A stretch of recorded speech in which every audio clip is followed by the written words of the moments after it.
good evening, and welcome to another episode of the Round Table, Sunday at the Round Table. Brothers, and the sisters. local government election, brothers, the local government election. I think I should back up and say sisters, brothers and sisters. Sister It'll John. cover everyone. No, Sister no. John, okay? Oh Respect no. you. But respect you, because sisters listening, you know. Ah, the local government election come and gone, and I'm not sure what's happening, but very interesting. It's like a tug and war between both parties. I watched the final count, the coverage, and at some point you say PMP gone ahead, JLP gone ahead. Now the final result is showing that the GLP won the election. They won 7 division. Wilfred Rattigan, WhatsApp audio. I cannot find it. Go ahead. Here. Put in ECJ Jamaica. Yeah, that's what I did. After you go there, what you look for? See, Electoral Commission come up. Hold on. We are live, so let's do that. Last you have the number, we'll work with that, John. So before the interruption, I would say the election was a toss-up. The final results show that the PMP won the election. To the JLP, not the PMP, the JLP won the elections, not the PMP. The JLP won the election. Within 7 of 13 division. I'm not sure if the Jamaican people accept that information. There's still some confusion around that. But what really interests me more than anything else is what next? What next? Question. Did Mark Golden successful in his campaign? What next? And that's a question I want to pose to the panel today. And I was discuss it, because there's a lot in the news. Prior to we going on here, we had a very interesting discussion with Wesley Harris, who is in Jamaica, Las Crawford, myself. We're talking about the election and what message is the Jamaican people sending to the politician? What is the message? This low turnout in the vote, is it as a result of this disaffection, the party versus disaffection with the system itself in Jamaica, the structure? What is it? What is the message? I'm searching for answers. I'm not sure. So let me open it up now. John, you are the political man here. Mikey. Yeah. As Wesley's on the ground, I'd like we hear from Wesley, what the reaction of the people on the ground to what happened. Okay. And also, somebody can give us the actual numbers. I have my sorry. I think somebody should give us the numbers in commenting. Whoever has them, I really am sorry, gentlemen and lady, because I had to take a call that was somewhat important. It wasn't for me to determine, and it was just before this meeting. So, who has the numbers? What the Electoral Commission put out is that the PNP, the JLP win the majority of seats in 7 parishes, and the PNP win the majority of seats in 5. Also, when with the PNP also win the Portmore municipality, right?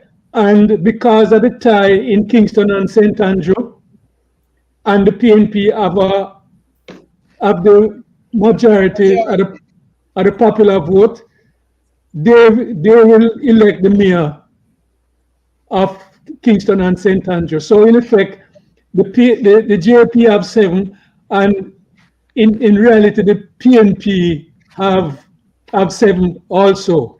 But in terms of outright win, the PNP won in 7 parishes plus Portmore municipality. No, in 5. You Huh? just said 7 Yeah, JP, won in 7. yeah, and if the PNP winning in 5 plus the Portmore municipality. But But they also gonna be in charge of the Kingston and St. Andrew municipality because they have the majority of the popular vote in that municipality. So they'll be in charge. They'll be in charge of 7, just like the JLP. no, I don't think they Alright. will be in charge of That's- seven. I don't that's- think They that's will the be. intention. They will be in charge of 7, Mikey. Yes, that's correct. I Can remember I that. come in? Yeah, Wesley. Yes, come in, Wesley. Gentlemen, Yeah. don't make the confusion. My understanding is that in the local government, the critical thing is who control the majority of divisions. After we establish that, which in this case is the JLP, the fact of the matter is that of the 5 that the PNP control, it includes the Kingston and St. Andrew Corporation. No, not so. No. Plus, No, sorry. Sorry. Somebody Establish- explain it. Yeah. I make see if I can clear the air. No? Make I see if I can Yes, clear the yes. air. Mikey, I have sent something to you which I would like you to share it with everybody. Send it to them for that we can speak on it. And that is factual. All right? It's not a PNP propaganda. That is factual. Let us talk about the election. The election, they move away long ago from parish, from 2016, right? From 2016, they move away from parish and have what they call municipalities, right? So we have 13 municipalities in Jamaica that makes up the different parish councils. So they call it municipalities. The Portmore is a municipality city. Portmore have its own budget, its own councillors, and its own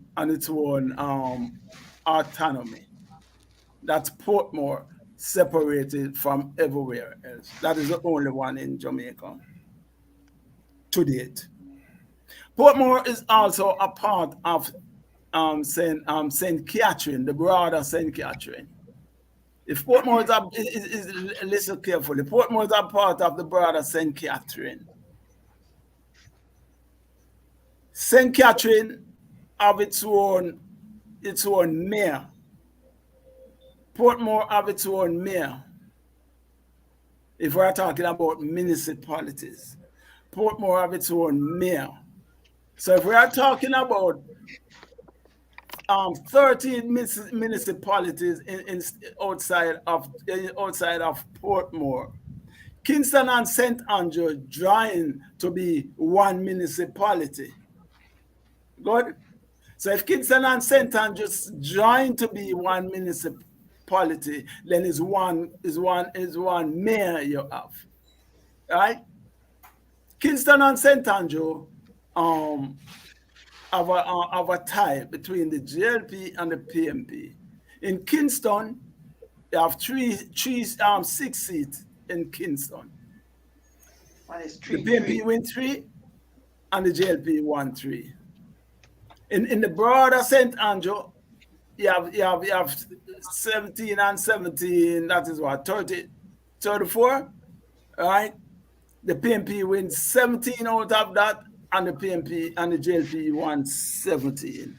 So you end up, when you put them together, you have 20 councillor seats. But in that 20 that makes a tie in Kingston and St. Andrew. Because of that tie in Kingston and St. Andrew, and PNP have the popular vote. This popular vote came in 2016, where in St. Thomas there was a tie, and the returning officer who responsible for who can cast a vote, right? The tie vote, or the what do you call, John? What is the correct name for the vote that the individual cast, right? That vote. See, they cast that vote, and they said that because of the JLP at the popular vote at that time. For example, if in the parish, if JLP, for example, if JLP won 40 people voting for them, and the PNP have 35 people voting for them, it means then that the JLP had the popular vote at that time. So they said they cast that and the PM and give the JLP the council as the mayor, right? That is what it's supposed to happen now, because there's a precedent that was set at that time. This time, right, in Kingston and St. Andrew, because of also that the PNP have the popular vote in Kingston and St. Andrew, and PNP have the popular vote across Jamaica, but we could go back to Kingston and St. Andrew till I come back to the popular vote across Jamaica. The PNP won the Kingston and St. Andrew mayorship because of the popular vote. So they apply that there. Good. Outside of that, Kingston and St. Andrew, the JLP had won 7 seats, seven mayor seats across 7 municipalities. Yeah, 7 municipal seats. Yeah. And the PNP had won 5. Good. So if Portmore is a municipality seat and the Portmore wins the municipality seat, then it would mean then that the PNP would have 6 municipality seats. Good. And Kingston and St. Andrew, because of the tie, Kingston and St. Andrew, the PNP get the mayor because of that. So they say, who control the mayor, control the council, right? So it means that PNP have 7 municipalities and the JLP have 7 municipalities. Just a minute. I am reading a press release from Electoral Office. Read it out straight. Read it out straight. The ECJ says the People's National Party won control of 6 local authorities, inclusive of the Portmore Municipal Corporation. Okay? Correct. That with all the ballots count, the result is that the JLP won the election for control of the local authorities with 7 of the local authorities, and the PNP won 6 of inclusive of Portmore. So the final result is 7 and 6. 7 for the JLP, 6 for the People's National Party. Correct. So Now, where's Portmore? They don't add Portmore to that. No. Portmore, 6 is including Portmore. including Portmore. No, it cannot be John and the team. Wesley, Yeah, man, it's right. It is. Hold on a little bit now. There's one parish council or one municipality cannot have 2 mayors. They're not going to have 2 mayors. One municipality cannot have 2 mayors because Portmore is a separate municipality city, and St. Catherine is a separate municipality city that have its own authority, its own budget, its own this. Same thing with Portmore, right? When you read the thing, That's not contradicting. Hold on. The thing is that the KCC is a municipality. The KCC is a municipality city. The Kings that's a PNP have that. St. Catherine is a municipality. The PNP has that. Manchester is a municipality. The PNP has that. Westmoreland is a municipality. The PNP has that. Hanover is a municipality. Yeah, well, I'm not gonna finish. Hanover is a municipality. The PNP has that. St. Mary is a municipality. The PNP have that. And Portmore is a municipality city. And Wesley, we're not going to go back down that road again. We're not going to go back that road, okay? I know you have your what's a minute, man? I know you have your idea, what have you. I am reading from a press release from the government of Jamaica, the Electoral Office, and that is what we have to, whether we feel that or what, that is what we have to go by. The final count. That's correct. That is the final count. That's what we have to go by, regardless of how we feel about it. All right, let us move. It's not different from what Wesley is saying, except that Wesley is confusing the way that the government, the EOJ is interpreting it. Yeah. In other words, Portmore is included to make it 13 municipalities. 7 and 6 is 13. Yes. If you never have Portmore, it will be 5 to the PNP. So it's 6 to the PNP, 7 to the JLP. Kingston and St. Andrew is determined based on the number of votes cast to each party in that municipality, and the majority of voters voted for the PNP. Yes. So the popular vote. Yeah, the popular vote in Kingston and St. Andrew, I'm going by heart based on the thing I read last night. Yeah. Kingston and St. Andrew, the popular vote go to the PNP, and therefore the mayor will be the PNP. In Portmore, the PNP won. So there will be a mayor of Portmore.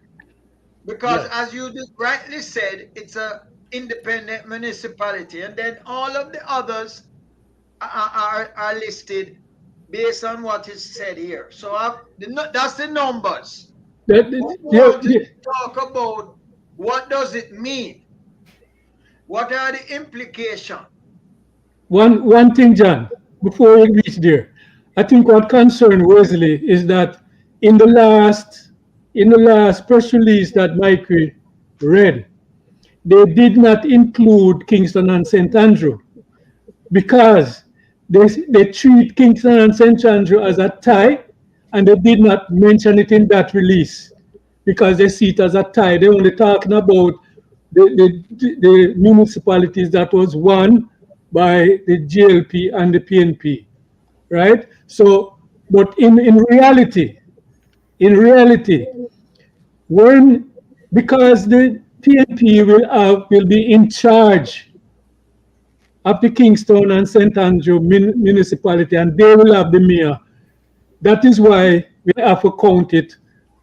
We have to add it to the 6.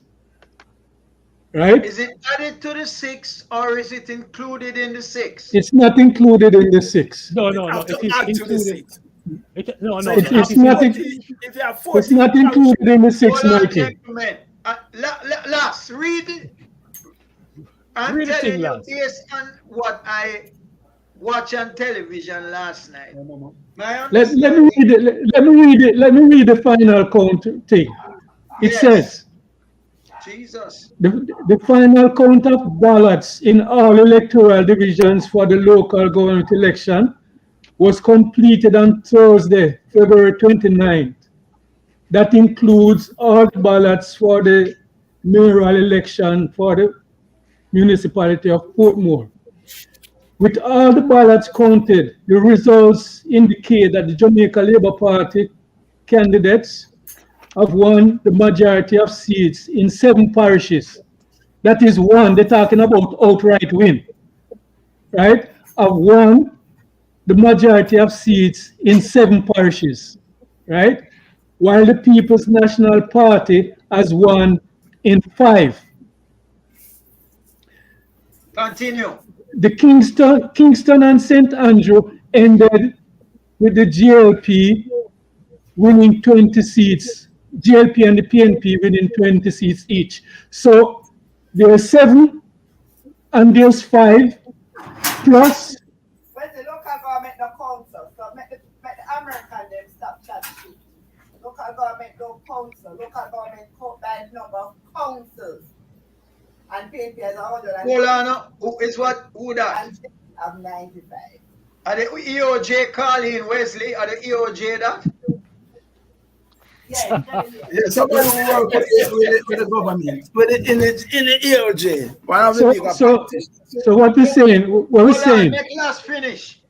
what we're saying, John, they're talking about 7. Exactly where you stop, man. Just go on same way. Seven, Will, seven out. you have to go ref this, so go on last. They say 7 outright win by the GLP and 5 outright win by the PNP. Then they're telling us now that in Kingston and St. Andrew there was a tie. We don't want to hear that detail. Go on, man. No. So that tie is not added to anything here. Neither the 7 nor the 5. Right? And then they're saying that the PNP won the municipality of Portmore. So the 7 and the 5 is outright win, which is separate from Portmore and separate from Kingston and St. Andrew. That makes it 7. So when you add Portmore to the 5 that the PNP have, it makes 6. Of course. Right? And then overall now, that tie municipality will also go to the PNP because they will lead, because they will have the mayorship of that municipality. You understand what I'm saying? Yes. So in reality, while the EOJ is talking about outright win, right? When you add the Kingston and St. Andrew situation, it makes not 6 and 7, but 7 and 7. Okay. And the way that they go ahead. If we are having such a difficult time, can you imagine what the ordinary people are having? It's not difficult. It's not difficult. Michael, it is not difficult. You want it to be difficult. Gentlemen, can we just settle down and election one at a time? Gentlemen. Election done. Wesley. Yeah, but John, hold on there, John. If we're not hearing each other if we are speaking at the same time, or one person speaking and somebody jumping in. So if we can just allow, us to have one meeting where one person speak at a time. Okay, I find it here. Go on through, man. Is who was talking. Last was on the floor. I'm done. Okay. Is there any confusion at this point? Mikey was about to say something, and I was about to call on, I was about to call on Rattigan because Rattigan has done some review of the situation. Rattigan, I want to hear your contribution, brother. All right. Good You can afternoon, everyone. help us with this confusion. Good afternoon, Ratty. Well, I don't think big up yourself, Wesley. Panelists, viewers. Here's how I got it. Not who won, but who lost. And the biggest loser in all of this Jamaican people is the Electoral Commission of Jamaica. Because if you look at their mission statement, their vision statement, and I'll read it. I read it yesterday on my program, but it's important to read it again because the election took place almost a week ago. And here it is, we're still arguing. We're still not arguing. We're still discussing who won, who lost. That's something that should have been decided days ago. But here's what it says. It says the ECJ, the vision statement, to become a leading world-class election management body by optimizing and directing available resources to achieve greater transparency, credibility, integrity, and professionalism in election management and administration, to vigorously promote the principles of fairness, accountability, and good governance, and to ensure that elections are conducted in accordance with the law, thereby giving effect to the will of the people. I say that they failed on almost every principle in their vision statement, because we shouldn't be here discussing this. We should be here discussing the way forward. Now that we have a winner and a loser, what we're gonna do for? And yet we're still discussing who won. Is it 7? Is it 6? Is it 7 and 5? Is it this? Is it that? So for me, two big losers. ECJ is one of them. The second one is the government, because the government started out with a landslide in 2020, right? And they continued with the message of prosperity that they initiated back in 2016. And with a landslide, and you come down to now where it's almost, but if you take all if you take the opinions of all the parties, including ECJ, it's a close call. If you're looking for a winner, so to speak, right? It's a close call, because the way we define winners in this election is a different calculus we use to define the winner in a general election. Because in a general election, we talk about this being simple. That's even simpler.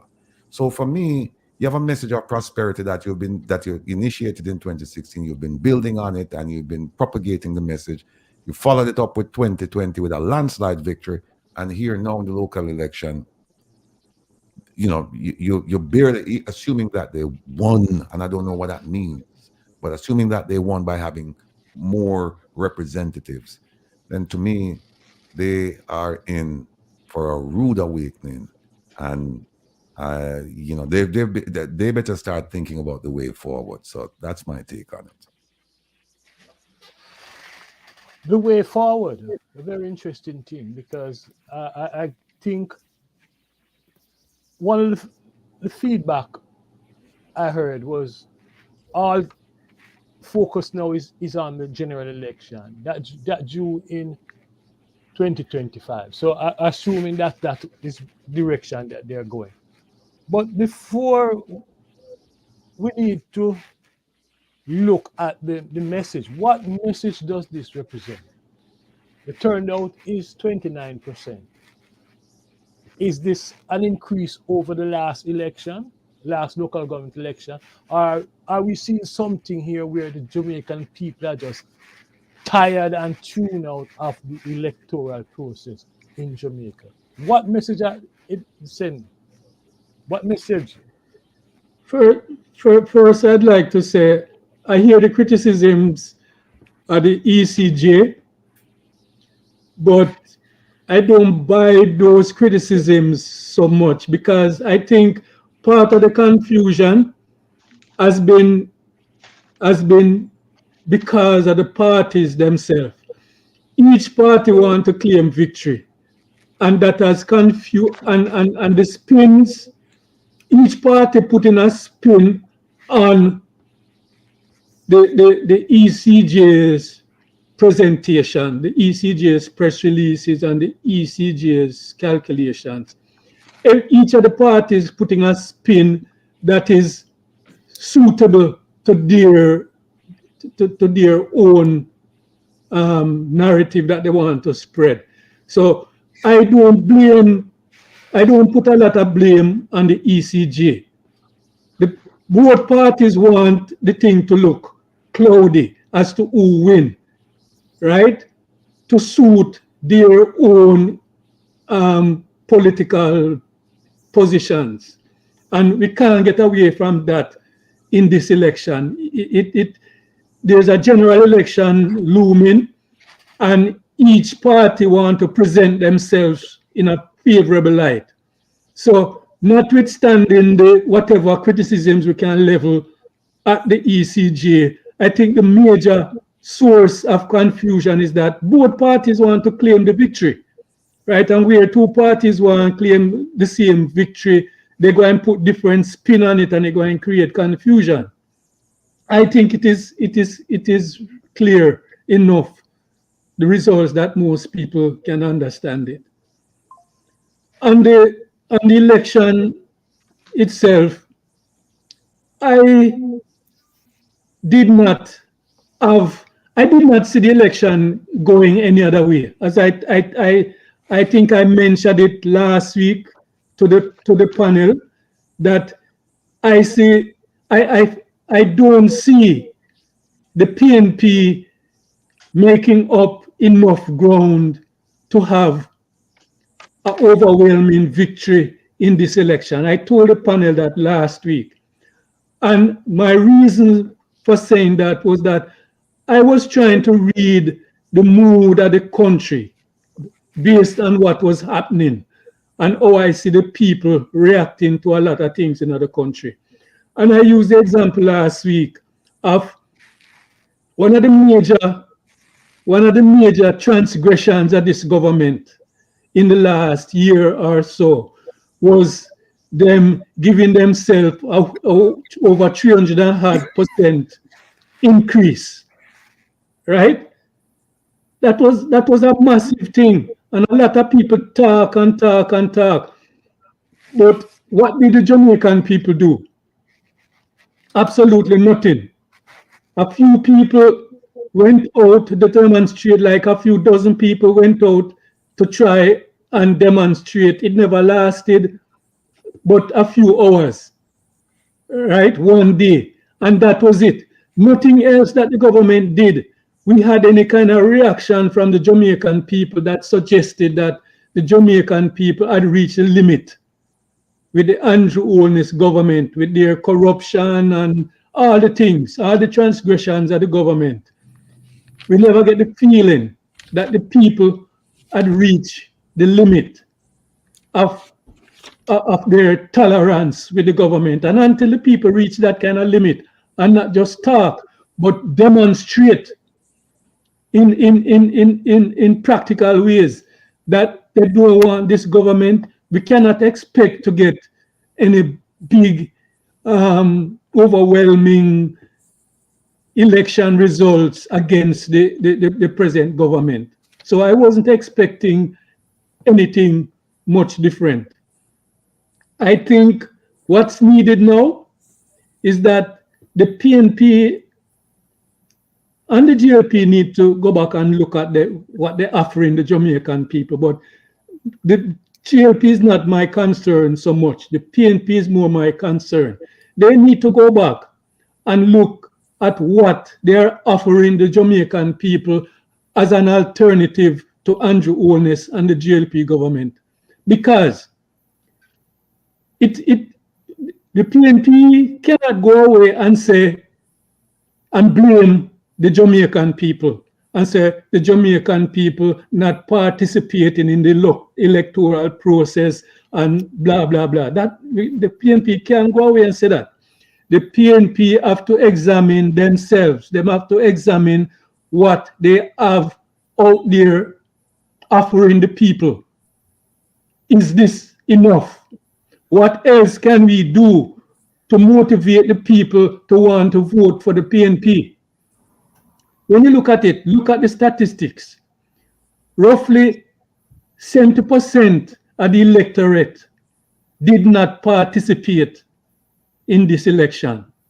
70%, right? Plus 15%, say half of the people who voted for the JLP. That's roughly around 85% of people who did not vote for the PNP. The PNP, Okay. both sides, 85% of the electorate. 70% who did not participate for one reason or the other, and roughly another 15% that voted for one party. Right? So what the PNP have to look at, why did 85% of the why wasn't 85% of the electorate inspired?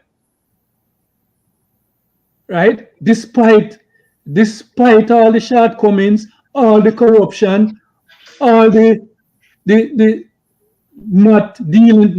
government not grappling with the crime problem, all of the criticisms leveled against the government. Why did 85% of the electorate not vote for the PNP? That's a big question for the PNP. So the PNP have to go back on the drawing board, look at what they're offering, and examine and question what else can we do to inspire people to want to go out and vote. This is an opportunity for the PNP go back to the drawing board for the general election, right? The good thing is there are signs.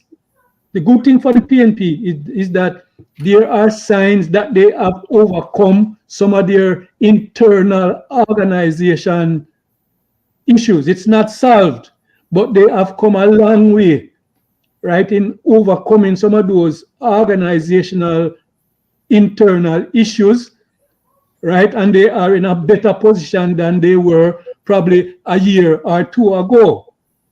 But on the political side, they have to look at what they're offering. Is it enough of an alternative to inspire people to want to go out and vote for them? Patrick. Yeah. Can you answer that one? You want to tackle that one? What does the PNP need to do? Listen, before I even talk about what the PNP needs to do, let me say this. The biggest point that everybody is missing right here, right, is the way the infrastructure is and why it is the way it is. Because that's basically what's being argued here. Right? What's being argued is really how the election is set up, right? And meaning that how the election is set up in terms of to determine who wins and who loses. Right? And then also the matter of how well do the people understand the electoral process. Right? And this is why I want to speak to before anything else. We're coming from a British setup of the elections, right? I'm moving more to what is similar to the American setup, right? The American setup, and this is so fundamentally important because what happens is that in the American setup, right, the structure is one where it's kind of based on the presidential election and not so much in terms of the representational election, right? Or the representational aspect of the election, right? And what happens is that in the American situation, right, they have a situation which they call what's the term they use again? But it's a term, the Electoral College, right? And that Electoral College is a structure that determines the winner and loser of the presidential election and not the popular vote, right? Now, the reason for that is when you look at the raw numbers always reflect the true position of the people themselves. But the raw numbers is not what matters. What matters is who is selected, right? In the Jamaican situation now, we have moved from a situation where it was popular votes that determined outcome of elections before. And now it is one where the number of councils, the number of seats, right? And the number of division. And our division. I mean, whatever the term you use, determine in terms of division, seats, councils, right? Or if you want to talk about municipality, right? I mean, the terms just differ, but all of this is just based to confuse people. And one of the reasons for low participation is that when people don't understand what they're dealing with, they just don't deal. That's a simple matter. The Jamaican people don't understand what's going on, and that's why you have the constant argument. Here we are having the same argument, right? We're looking at what is reported, but at the same time, while we're looking at what is reported, we're not getting to the root of what it is. Let's touch on it. Ratty, of course, spell out a big piece of it, right? And earlier on, Wesley was arguing for another piece of it. Wesley was arguing for the popular vote and saying that based on the popular vote, that's what we should focus on, right? What Rattigan was saying is, look at who is the biggest loser. The biggest loser being the Electoral Commission, because they are the ones who muddy up the water rather than bring clarity, right? And then, furthermore, last pointed out in terms of the low turnout. So all of these elements are for a reason. The reason why it is set up in this way is because politicians have always tried to push for low turnout, especially when they are at a disadvantage in terms of support. Right? That is what ensures the win, because what matters at that point is not the popular vote, because the election is not determined based on popular vote anymore.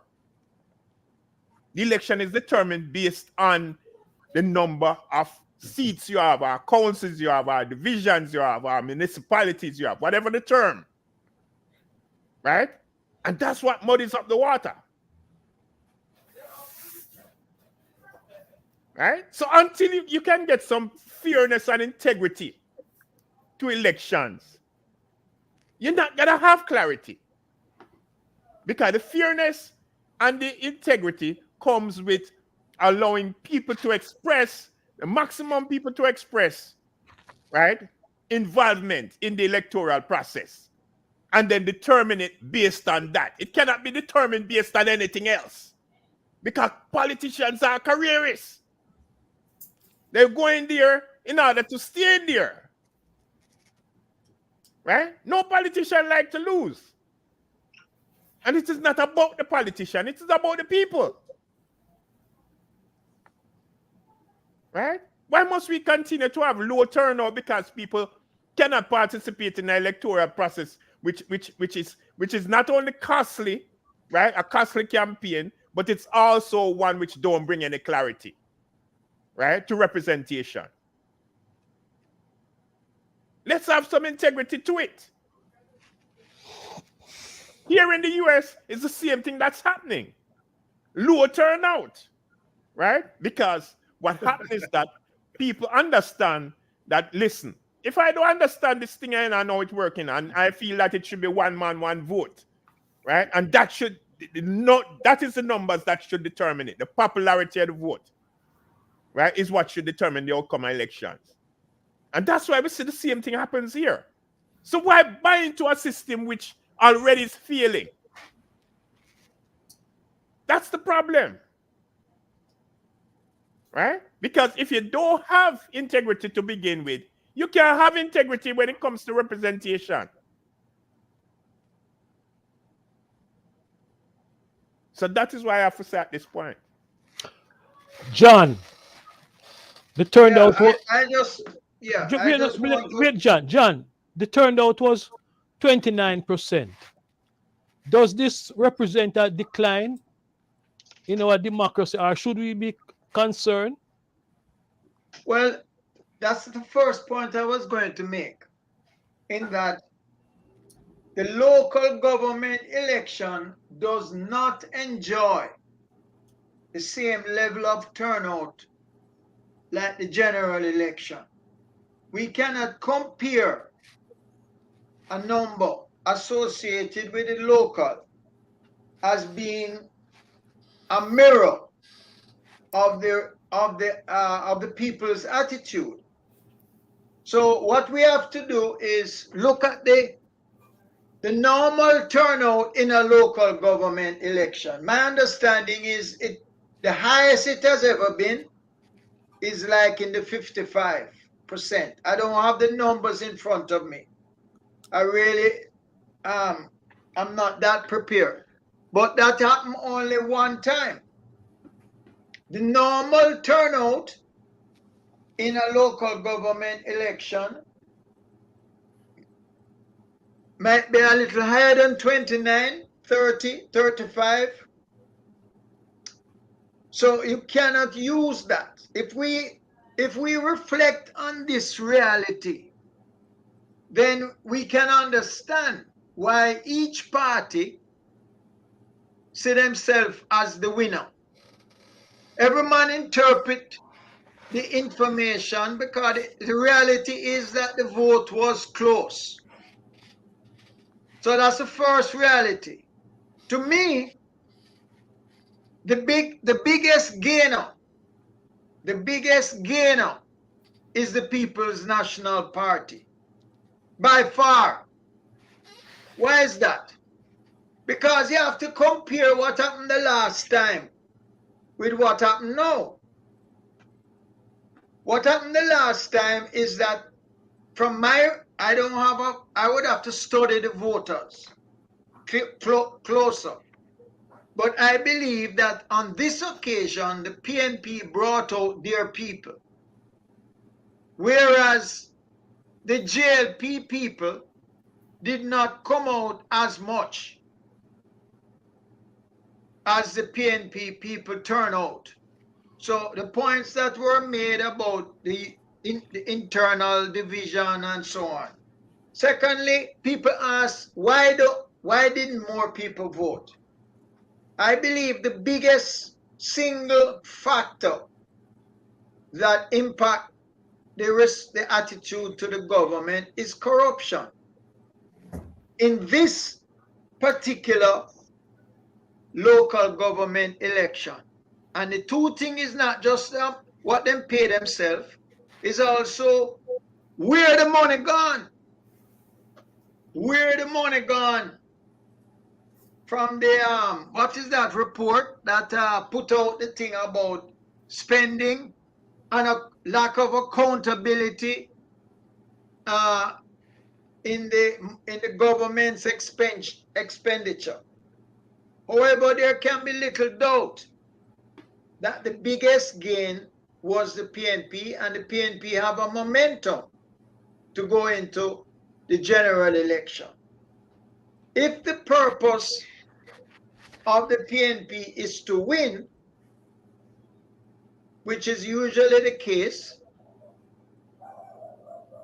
as opposed to changing the condition of the people, because it's not one of the when a man said change, it's two kind of change that can happen. One is we change government. We change from JLP to PNP. The other change is the change of giving more strength to the grassroots people. And to me, that is what we would have to say.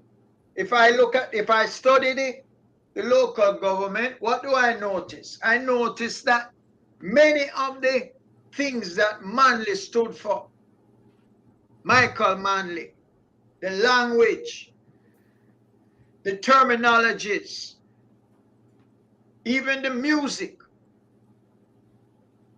was being used in this local government election. And why is that? The people have a good, positive attitude to Michael Manley and what Michael Manley did. Is that what is going to happen in the PNP now under Golding? That's the question. What is the change that the PNP is considering? When I look at their manifesto for local government, what I see is the cloth, the words of Michael Manley, the cloth, the dress, them all play a thing about leader. A leader must be humble. Don't drive big car. Don't live in big house. And be able to hug up with all the everyday people as an indication that you are a good leader. But that is not the substance of the leadership that the people need. It's the leadership that is going to change the condition of the people. And that is where, in the absence, we cannot sit down and say we're going to watch Mr. Golding to see whether Mr. Golding going to bring about substantive change. What we should be doing is putting out our flag, bury our flag in the dirt, that this is what is needed. All the things about the inefficiency of the electoral system, along with all the other things to do with corruption. And what I am, as I do at every meeting, come back to the concept of the People's Manifesto. We need to plant our flag so that when election time comes, more people than just we here in this group can be espousing, calling out, defending a program that instead of voting for party, we're voting for things that will help uplift the grassroots people. So that is my little piece. Wesley, you want to take it on from there? The PNP made progress. All right. Yes, the PNP made progress. The PNP made progress in this election in terms of the amount of people who voted for them this time. You have to talk into the mic. Oh, you're not hearing me? Sorry about that, Bridget. All right. I said the PNP made progress, yes, because of the amount of people who voted for them. Right? Over 305,000 people voted for the PNP in this local government election, comparing to 250,000 people voted for the JLP. In 2016, the JLP swarmed the PNP in terms of electoral seats, right? So, yes, the PNP make progress in terms of the popular vote at this election. But as Lass say, Patrick say, and John said before, I am speaking now. And also, we need for the PNP to move forward and to resonate with the people of Jamaica. We have to look at a program that benefits the working class people of this country. Every class of people is supposed to be moving. This is my philosophy of a country that moves. More so the working class people. You carry up the people from the bottom to a level that they can feel comfortable living. So when you speak to them, they can say, yes, I am living. Them not saying, boy, I'm a brethren, me a try a thing. Right? And that was what happening for the past 8 years or more under the GLP. Right? The people were just existing.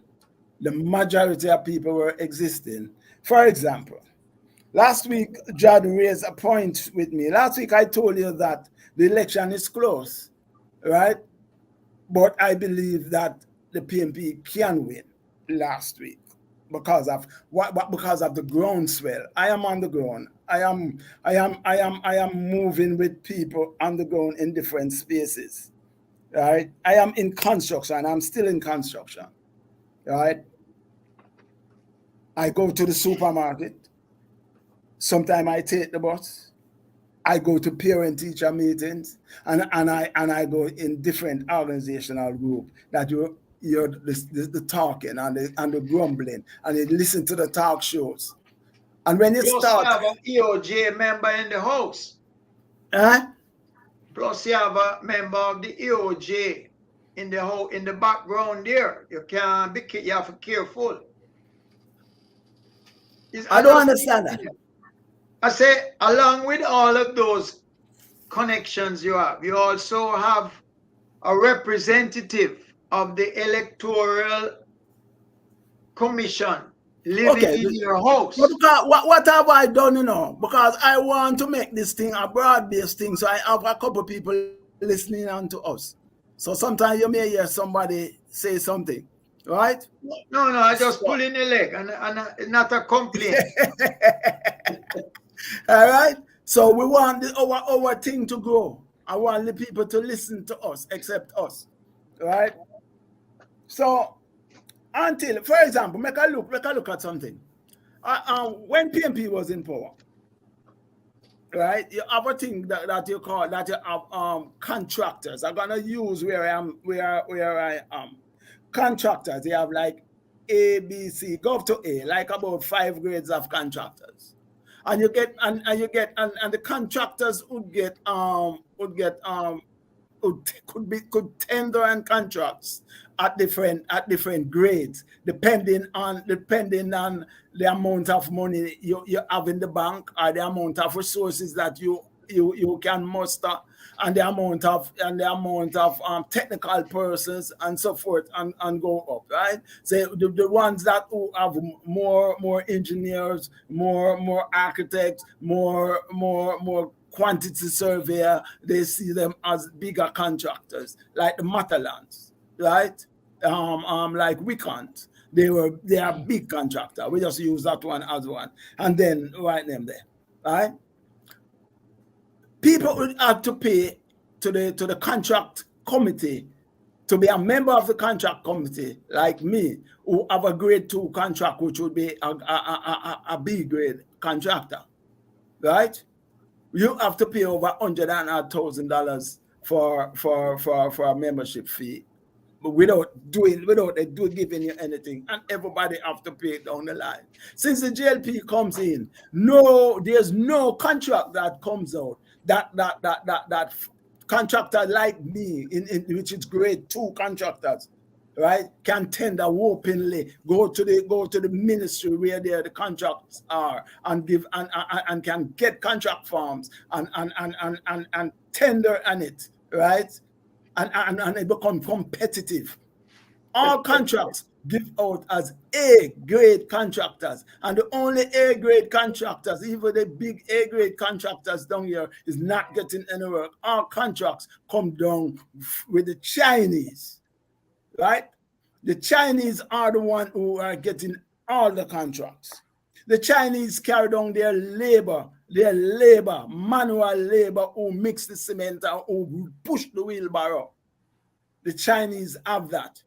So therefore, at that level, you exclude a set of people who, for example, in terms of the spin-off effect for those contractors, for example, they may have said the spin-off, the domino effect, the man in the street, the family, and so forth, and the shopkeeper and all of those people, right? Nothing is going on in those communities. The community that we grew up in, the Waterhouse, the Seaview Gardens, the this, and all of those broad-based community. Good? So therefore, all of those men who know working, who go out now and look work in the Chinese, in the government contract. Our government is the biggest contractor in any country. You have private sector who carry out contract, and they will employ a few. Right? So everybody now is going now, and those who are skilled workers and masons and carpenters and electricians now trying to go to people who are building their houses and try for that little market that NHT give people money to build their house, trying to struggle to get who is the best contractor there, or who will do it a little bit cheaper and so forth. Right? But there's no organized way in terms of people getting work through the government, because the government don't provide any of those things. In terms of road contractors, it's one set of people who they give the contract to. Some set of people who don't do anything. The road fixed today. There was a road that is down the Walling Road. I passed there like say for the last month before the rain start.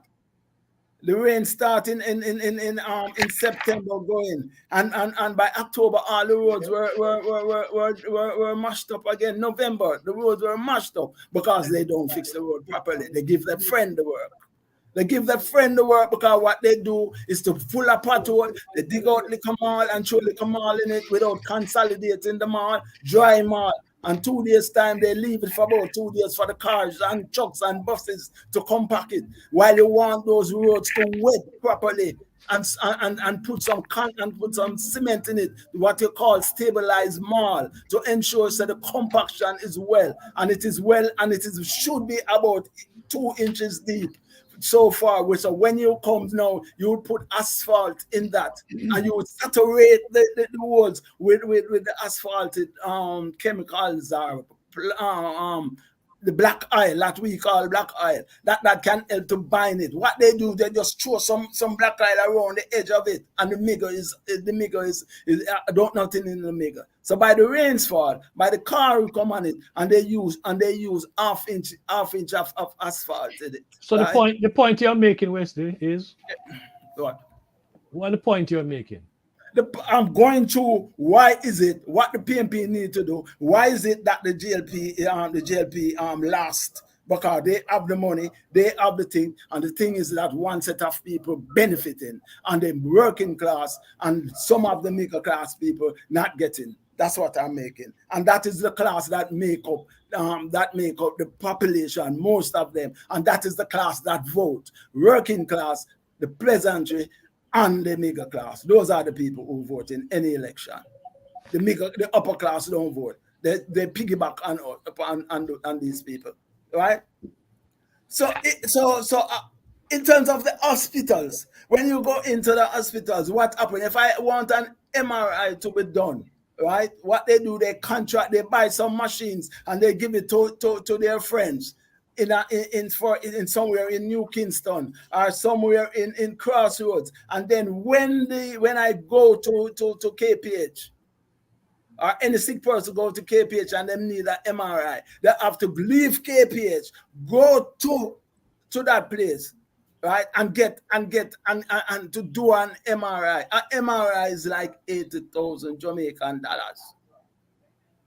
I did an MRI about 3 weeks ago. I wasn't feeling well, and when I go to the doctor said, "Well, I was having a mini stroke." Rush me.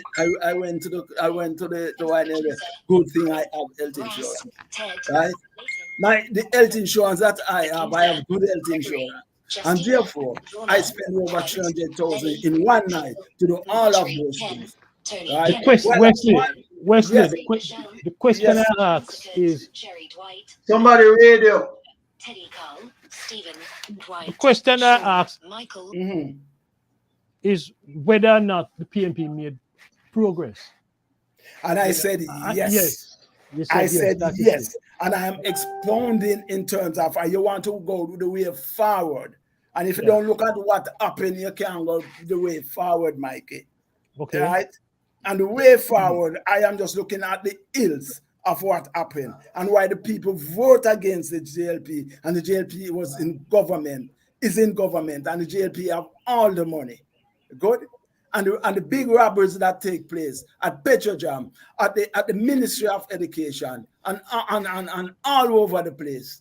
And the many rumors that how many JLP member of parliament own how much acres of lands in Jamaica. All of that which will soon come out. You will hear it soon. Who's the name? Who's on the six? Right? All of those things. Those are why the people vote against them. So if the PMP, if Mark Wallen and the PMP don't come and go back to the grassroots where they make housing trust build house for the people, that housing trust and the people can get house from housing trust. Housing trust build a lot of house. When all of you who were living in Jamaica, housing trust were building house and housing scheme. The Ministry of Construction were building house. Today, the Ministry of Construction don't build any house over the past 8 years. Private sector build houses and the government buy it from them, right? Housing trust don't set up schemes and build houses that the house can sell from housing trust to the people who are paying in housing trust. Is the private sector build the house, then they go to the housing trust to borrow the money, all right? And a 2-bedroom is like $35 million. Good? A 2-bedroom is like about $35 million.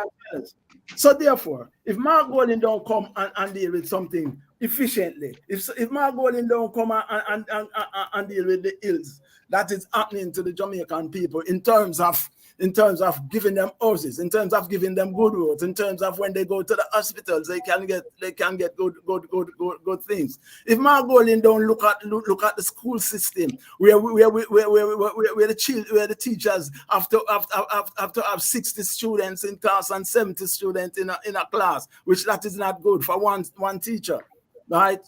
And have good internet systems in the schools. I take that point. I take the point, Wesley, that you're making. Let me ask this now, a much broader question. Mm-hmm. Does the real result from this election indicate a decline in Holness popularity? Yes. Yes, because when this is why I answering you. Holness and the full JLP team, the full ministerial team, every night they have at least 10 ads on the right end, and each minister come on the TV telling what the JLP is doing and their different portfolio. And the Prime Minister was the one who is on the ground every day in the different constituencies, in the different divisions, in the different municipalities, going around with them. And they still lost by over 150 votes. Let me hear from the others now. What do you think? Is a decline for popularity, or just people are ready to turn away from the JLP? Can I respond to that? Yeah, my brother. Let me say it again. We got to look at what the objective is. Okay. Right? Politicians have their objective. It has very little to do with the people and more to do with the political career, the politicians themselves. Politicians make the laws and so on, right? So it comes back to when we talk about corruption and everything, right? We're basically talking about where it all begins, and it all begins, right, with the electoral process. If you don't have a proper electoral process, one that reflects fairness and real representation, right, then clearly you're gonna have the kind of confusion that we were, involved in terms of understanding. Because we talk about who gets the popular vote. And if, for starters, only 30% of the electorate turn out, it means that the majority of people who qualify to vote have not participated. Yeah. What happened to them? Are they just ignored?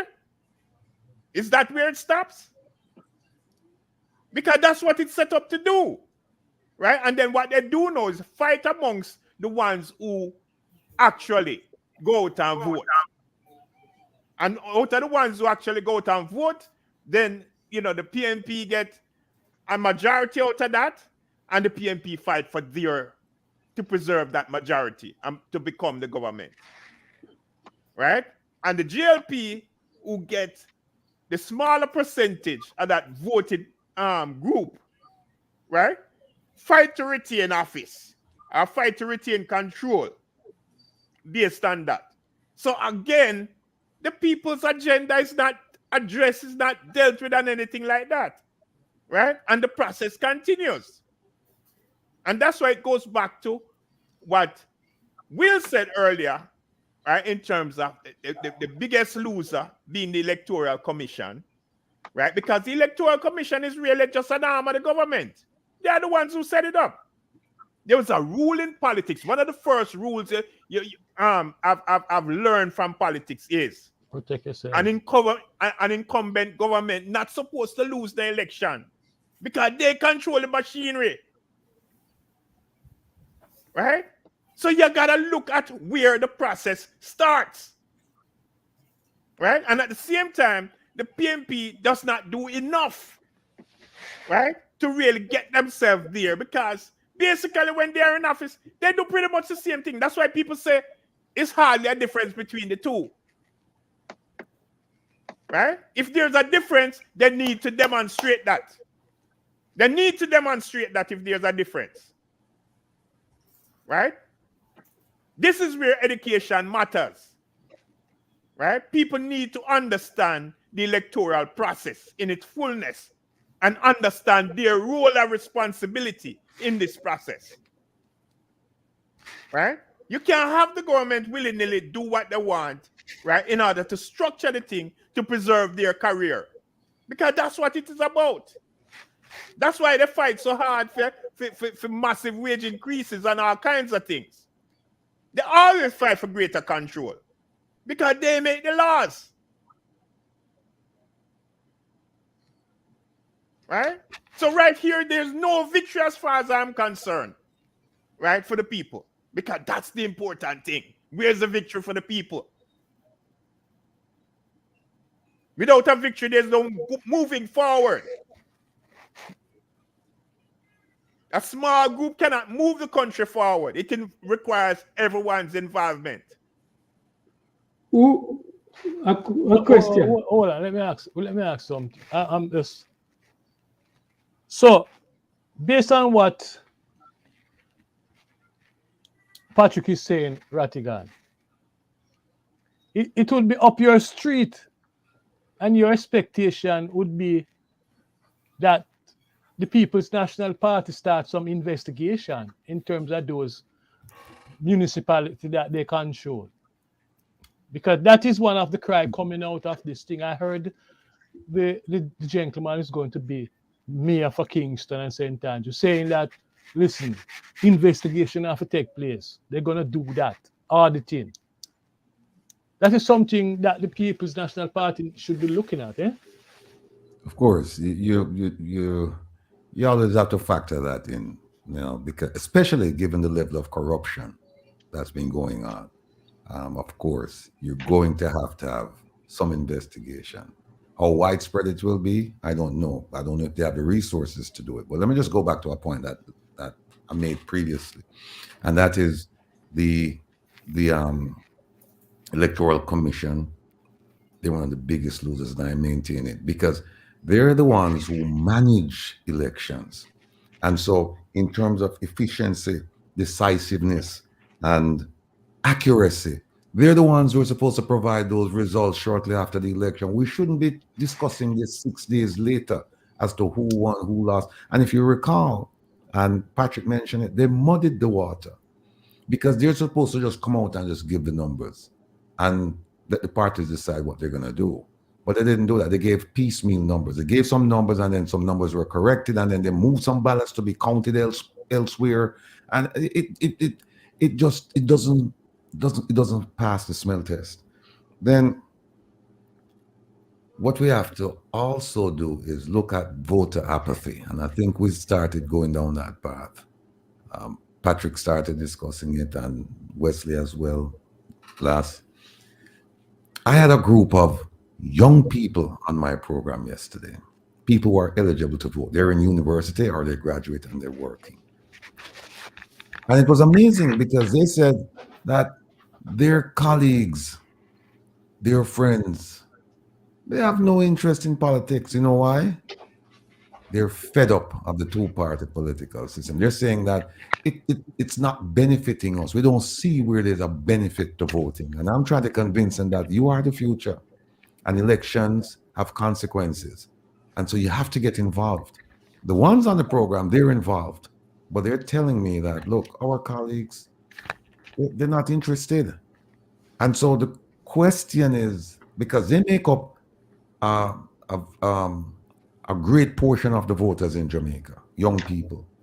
Question is, where is the outreach to them?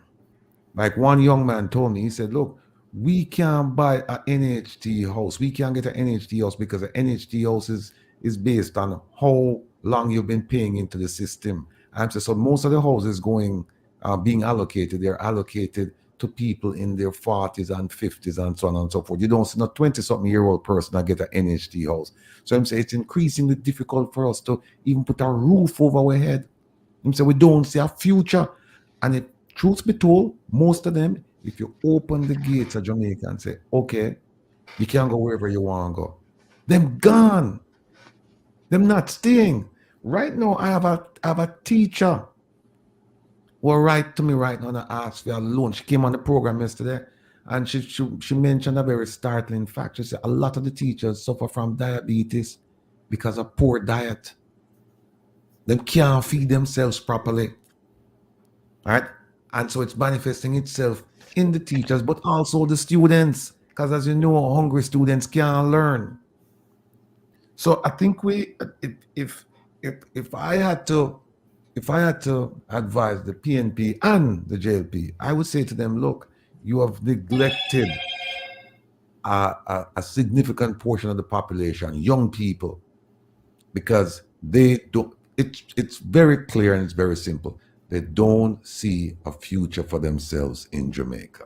And so they're turned off. How do you get those people turned on to voting? And by the way, it's 29.6% of the people of the electorate voted in this election. The last general election, what was it? It was low 30s. So the voter apathy is still there, despite what both parties are saying. It's still there. So this is a problem that they're going to have to solve. And I don't know, like Wesley said, well, the JLP have a lot of money. And he said, well, if they have a lot of money, why aren't they spending this money in those spaces? The PNP people would say they don't have any money. So then the question is, well, what kind of message can they bring? You know, because we have a constitutional democracy, right? And what that means is one party, the party who crosses the finish line first, them control basically everything. So and that goes to Patrick's argument saying that the system flawed, right? So the PNP not have. So what the PNP have to do is exactly what the JLP did back in 2015 and 2016, which is what?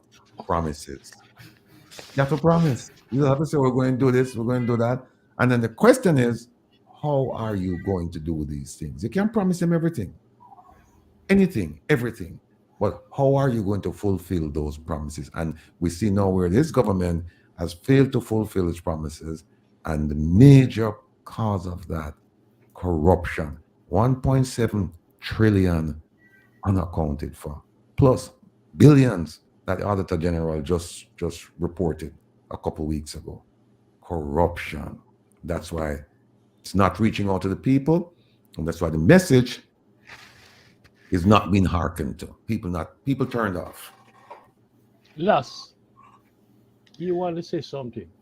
Yeah, I'm saying that the point Ratty just raised is the point I'm making, right? That both political parties have to look at what they are offering to the people, right? in terms of getting them to want to vote, right? It is one thing to say that there is voter apathy, but the reality of the voter apathy, especially when you look at the PNP situation right now, for the last how many years, there has been criticisms of the government on this platform and many platforms in the streets all over Jamaica. And you're saying, if there is so much criticism, if there is so much genuine reason for people to be upset with this government and to want a change, why did not the people make a change when them get a chance? And you have to ask yourself, is it that the alternative, they can't trust the alternative that the PNP is offering? Is it that the alternative not good enough? What is it that is stopping the people who are disgruntled? Because it is clear, we hear them on social media, we hear them on various platforms, they are upset. But even though they are upset, they are not running to the PNP because the amount of people participating in the voting, it has not changed since the last general election and the last local government election.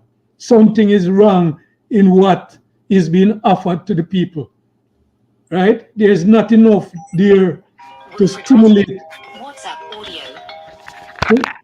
to stimulate the voters to say, yes, this I can go over to the PNP because this is substantial progress, this is substantial quality of life that I can see coming if I vote for the PNP, right? So the PNP has to look at itself and look at why, despite the disgruntlement with the government, people are not coming to the PNP.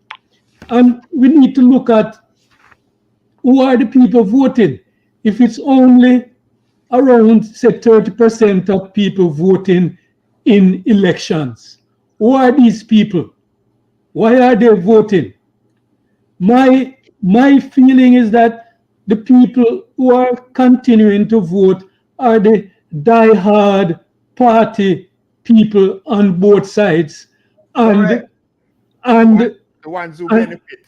and the people who are selling their votes are benefiting some way from the corruption in the political system, right? So because the majority of people who supposed to be voting feel disenfranchised in the voting system. So last week I was listening to one woman saying why she voted. She voted because she going to have a fish fry and the party, the GLP, buy her, I don't know if it's a fish or something, but the PNP, the GLP buy her something for the fish fry, and not them get her vote. And she also said, if the PNP come and offer her something, she wear them shirt right away. So it is showing you that the only people interested in voting at this time are the people who are political diehards and people who are benefiting from the voting, the corruption in the voting system. And those people who have expectations of a better quality of life for themselves and their children are abstaining from the system because the system is making no progress on that level. And what they said, both the PNP and the GLP offering does not inspire them to go out and vote. So, gentlemen, I don't think this is anything new, and we shouldn't be surprised by the election, the low turnout, and what have you. This has been happening for a long time. Very long time. So my question is this. Should we be thinking about proportional representation? should the politician and people in Jamaica be thinking about proportional representation, which would open up the field and allow more people to take part? Is this a direction that Jamaica should be going into? Proportional Mikey, representation? the problem is with that. The problem with just that, Mikey. If you have people, if you have proportional representation and people not inspired to vote, it don't make sense. The politicians and the political parties have to look at what they are offering to the people, whether it's improving the democracy in the country, whether it's addressing corruption, whether it's addressing crime, whether it is addressing the quality of life of the people who supposed to be voting.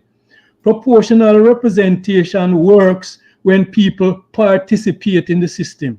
If people not participating in the system, it doesn't make sense you have proportional representation or you have first past the post system.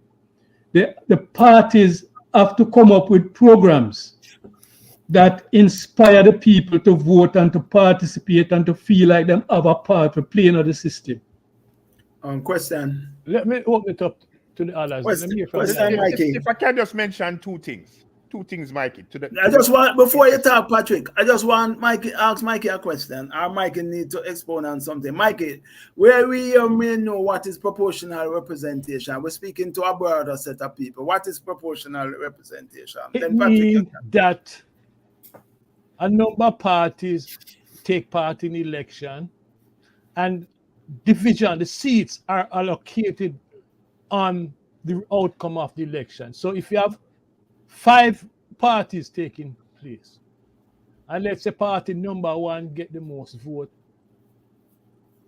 party number 2 get the less, and party number 3 get less to vote, there's a proportion of the votes the seats they get based on their performance. The result, the percent of the total votes. Total seats. There's a sum total of votes, and that is divided up and allocate to the different parties based on the outcome of the election, the outcome of the vote in that division. All right. Can I say something here? And I guess it will speak to that as well. One of the products I wear is one as a historian, because I feel that that's where the wealth of education comes in, right? Is in the historical studies and analysis. Because one of the things we have to understand is this, that nothing we see happening in Jamaica in terms of structure, right, and governance is unique to Jamaica, or is by any means new. It's a copycat situation. It's copied from somewhere else. And the one reason why it's copied is to the extent that it benefits the ones who really want to get it implemented. And it goes to the point of the muddy water and the lack of education, and people who don't understand something are not prepared to be involved in something. People have no reason to feel patriotic and feel a sense of involvement in a process which for one, they don't understand, and 2, absolutely doesn't benefit them. We'll mention the point about housing trust, a classic point, because when the housing trust was implemented, I remember, because I was there. I was right there in the days of, the development of the concept and everything, right? And it is one which was designed to progress by numbers. And what does that mean? It means that the number of people who would benefit from the housing trust is supposed to constantly expand over time, right, and develop. That's not what's happening now, right? Like they said, we'll mention the classic point in terms of, okay, when you look at the housing trust right? The ones who benefit more are the older contributors, right? The ones who have been in it much longer and so on, which means that by this time, the younger contributors don't have no hope of benefiting from the process. They don't feel a need to be involved in the process, therefore, right? To the other point, and this is a little known fact about the Jamaican political situation, is that our own national hero Marcus Garvey ran in the local government elections, alas, and it frustrated him to the point where he left Jamaica, right? I mean, you hear the classic case of them sell out Marcus Garvey for rice and peas. That's where it came from. Because what happens is that at all times, the objective of the election is to preserve the status quo. That's how the status quo is preserved. Through the electoral process. That's where the corruption begins. Right? That's where the least understanding is. That's where the education needs to be around how you move people in a way, right, that allow them to become involved, participate more, and therefore benefit better from it. That's the reason why civics was taken out of schools, because civics is not about simply being a Jamaican and being proud to be Jamaican. It offers the substantial reason of what makes you Jamaican and what makes you have a responsibility as a Jamaican, right, to be involved in a process that develops, not a process which continue to disenfranchise, right, and not a process which continue to preserve, right, a status quo, because that is where we see, that is what we see in every aspect. It's the same thing when it comes to the discussion around the Constitution, right? It's a Constitution which no Jamaican cares about. It is not about them, so why should they care? It's the same thing with the electoral process, right? If only 30% you continue to have a low turnout, right, where only a few people participate. What happens to the greater majority who hasn't participated? They have no reason to become involved. John, Let me just, okay. go ahead, come in, hold on. All right. Radigan. Let me just say Let Ratty go. Let Ratty go. constitutional. You mentioned proportional representation, and that's good in concept. But here is something that we've overlooked, and I hope we don't overlook it much longer because it's to our detriment. Jamaica is a constitutional monarchy with a parliamentary system. Where is that found? Where is that embedded? In the Jamaican Constitution. So to change that system, you are going to have to change the Constitution. How do you do that? Because it's not being considered right now changing the system itself. They're talking about changing changing one person, right? Where it says that, like for example, Section 34 says there shall be a Parliament of Jamaica which shall consist of whom? Her Majesty. First entity mentioned, which in this case is His Majesty, a Senate and a House of Representatives. That's what they're trying to change. What I'm kind of surprised that Patrick never met the argument, because Patrick met this argument constantly. That what you need is an overall change of the system. You can't tinker with it. So we can't really discuss proportional representation until we talk about doing away with the Constitution. It's not going to happen because it's embedded. It's what I call a deeply embedded provision. Entrenched.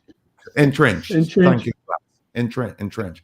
You have to get rid of that first before we can even start talking about this. I mean, you can talk about it, but it cannot happen without amending or abolishing the Constitution. But to add, Will, in explaining the definition of what entrenched mean, it means that it's the founding principle, meaning that that's where it starts.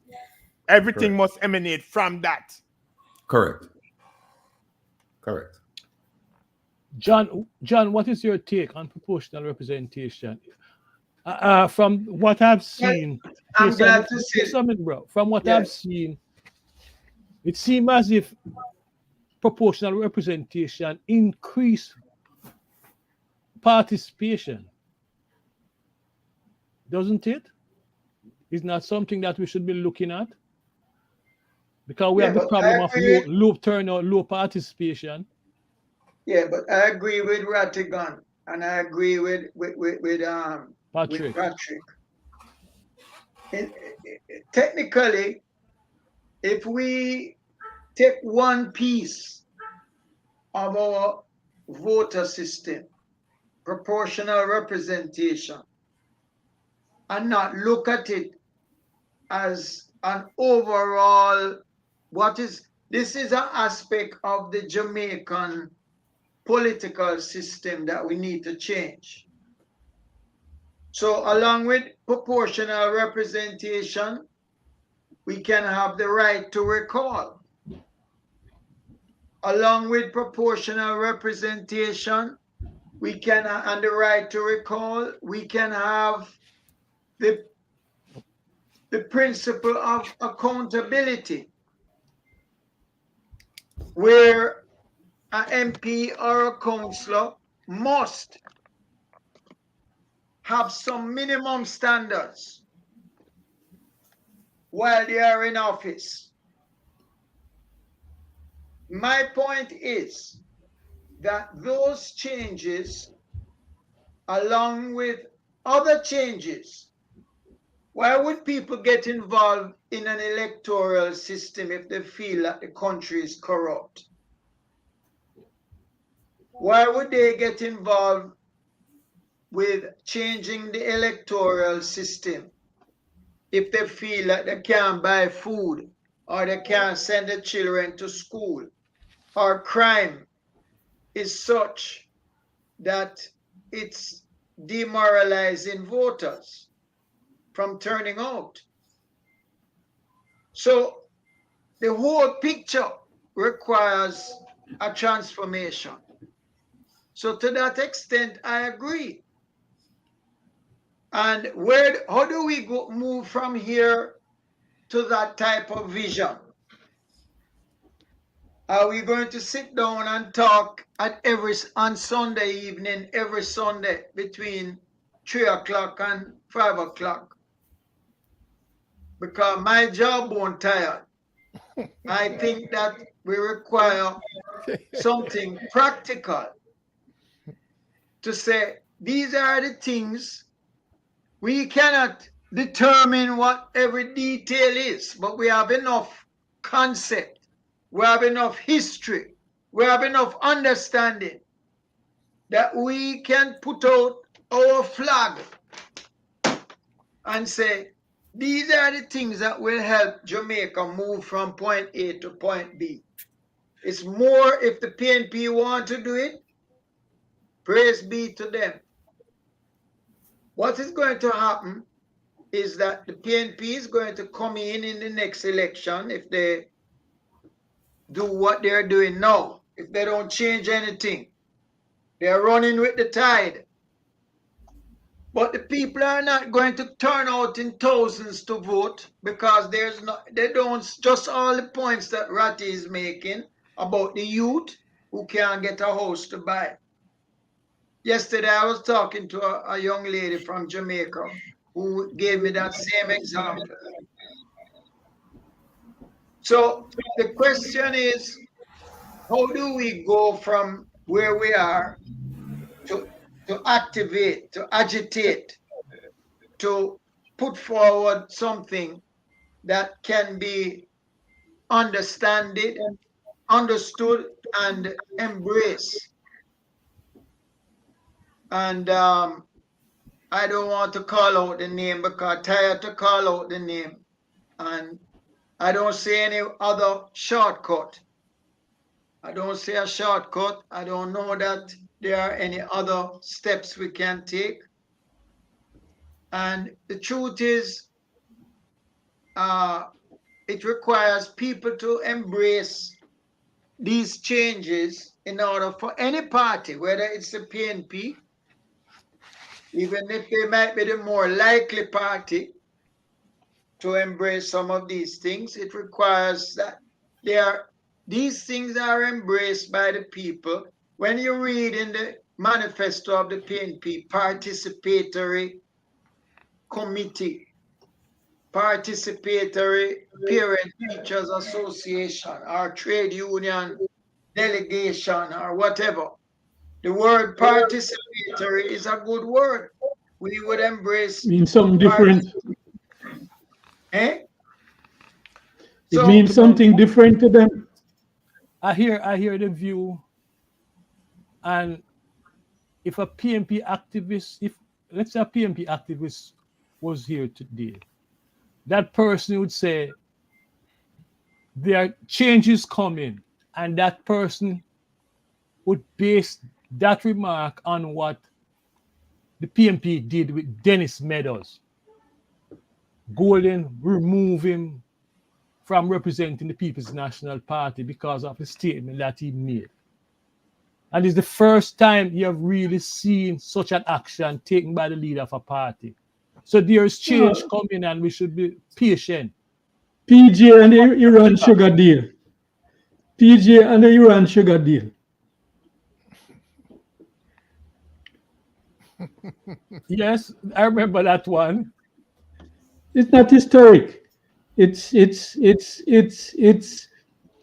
when people get embarrassed in public, them take certain actions which couldn't be cosmetic or whatever else. No big deal for me. Right? I don't see that as man. Release the pressure. You don't see that as significant the way that he. No, it's not. Fire one too. Yeah, it's not the first time. Something significant. It's not the first time. When Colin Campbell and the what was that one? What was that scandal? Trafigura. After a while, they hesitated to get rid of Colin Campbell, but in the end, they were forced to let him get a little relief for a while, and then bring him back. So you can look to see Meadows coming back, and the same one with teeth, the light bulb them. Kern Spencer, him disappear for a while and him come back again. So there's nothing significant in what happened to Meadows. As Patrick said, you have to look on history to see what go on some of the time and see how much meaning into some of these things. I don't see any much meaning. But one of the things I want to say is that listening to them interviewing some of the ordinary people over the last week, you learn some things, because sometimes you criticize these people who sell them votes. Ezra Dorset, PR, HQVZG1. We criticize some of the people who sell them vote, but listening to one lady, I realize these people are very conscious of the political system and why they do what they do. There was one lady that they interviewed, and this lady said she sell her vote because she recognized she can get something more, because she knows after them take on, after she get what she get, she now gonna see them for the next 5 years. So she chopping. She gets something now. But she don't see the fallacy of that. She don't see the fallacy of that. No, but you see, in their mind, we think they don't understand the political system, but understanding. They understand the political system, and they are just trying to make it work for them in their own way, because they recognize that the political system is not working, right? And they recognize that these politicians only come around once every 5 years, right? And they don't see any change in their mind. There's no change. The politicians not going to change, because from them born and grow, there is the same way them see the politicians behaving. So you're absolutely right, lad. So these people, They're acting on Rattigan's suggestion. But if you can spend a moment on that point where Last just made, because that's a fundamentally important point. What happens is what Last just said clearly, right, is one that okay, it's on the side of the politician is them playing on the ignorance of the people. Yeah. Right? And Yeah. on the side of the person who is selling them vote, right, they are simply being comfortable in their ignorance. Yeah. That's basically what it is. And that's the problem. If you don't know better, you don't need to even, look no further. You're just going to try to look at where you can get right now. Because that's how the system stay. Because that's how the system stay. Can I say something? Go ahead, Wesley. All right, we speak on the issues of the two-party and not offering anything to the people. We know, I think what we need to do, maybe in our future meetings, togetherness on this program, John raised it in a profound way, right? And also Rattigan, all of us, but John raised it in a profound way, right? That we need now to, in the next time we meet, we can start to maybe those of you who live in the States, I who live in Jamaica, we start to canvass the people more and say exactly what is it that you really need out of your government. How you suggest we do that?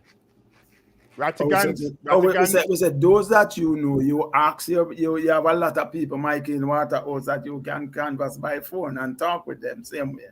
I am on the ground in Jamaica.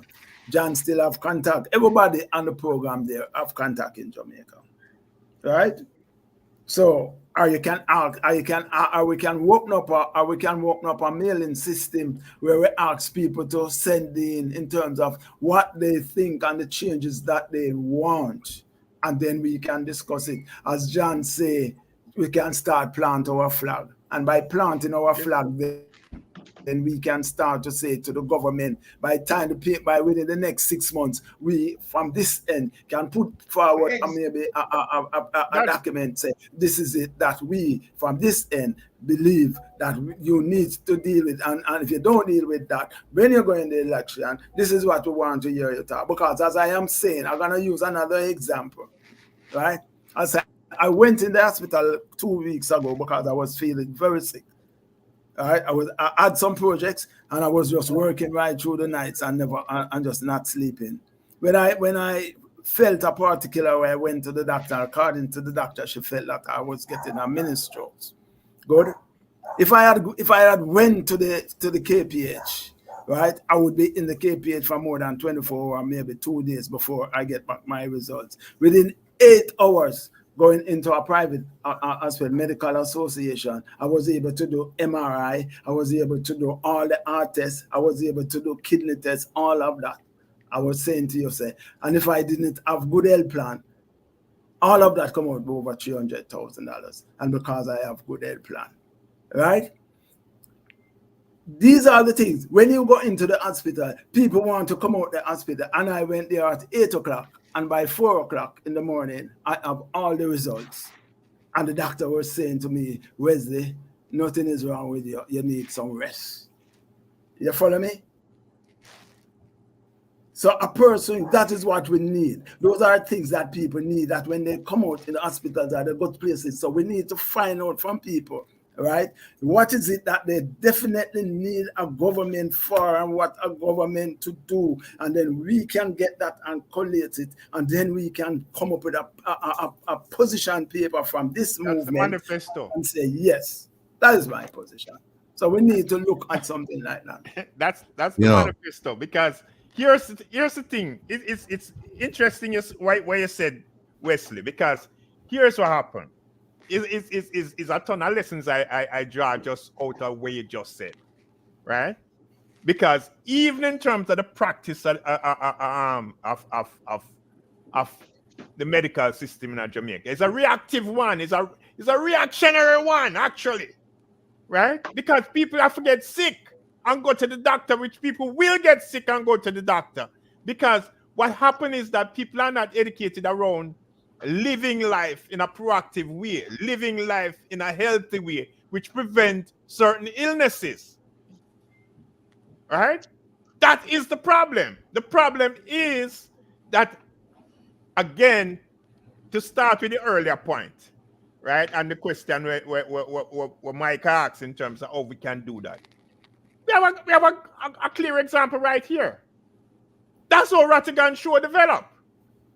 That's precisely how it developed, right? By more engagement among people, speaking directly to the people, not to the politician, speaking to the people and engaging them. We need to have this calling aspect on this program. There's a whole lot more we can do with this platform. Of course. Right? I think that is what I think we need to do. Get people writing to us and calling to us and say, this is it, and we collate it. And by the end of, within 3 months or so, we have our flag that we can start. Yeah, man. Let me add something here, Michael, because you mentioned that I said that people should take the money and vote their conscience. And I did say that. But I am going to do a course correction because last week I happened to do, as usual, I was doing some research for my program. And I came across this law called the Representation of the People Act that was enacted in 1944. And the last time they amended it was in 2016. And it says in section 92, I won't read it because it's long, but in section 91, it essentially says that if you take money to vote or not to vote, right? You commit a you, the person who accepted, as well as the person who's providing it to you, you have committed a crime. There's a crime of it's one of bribery. And so they said both the person who's giving it and the person who's accepting it, they're guilty of that crime, and that crime is punishable by law. I think I forgot the fine or hard labor in prison. So I'm not telling anybody no take any money. I'm saying, look, you do what you have to do, but vote your conscience. But there's something else that I want to add to it, and it's interesting when you do the research on the Jamaican laws, because some of them are archaic, right? Them old, and I don't know why them don't change them.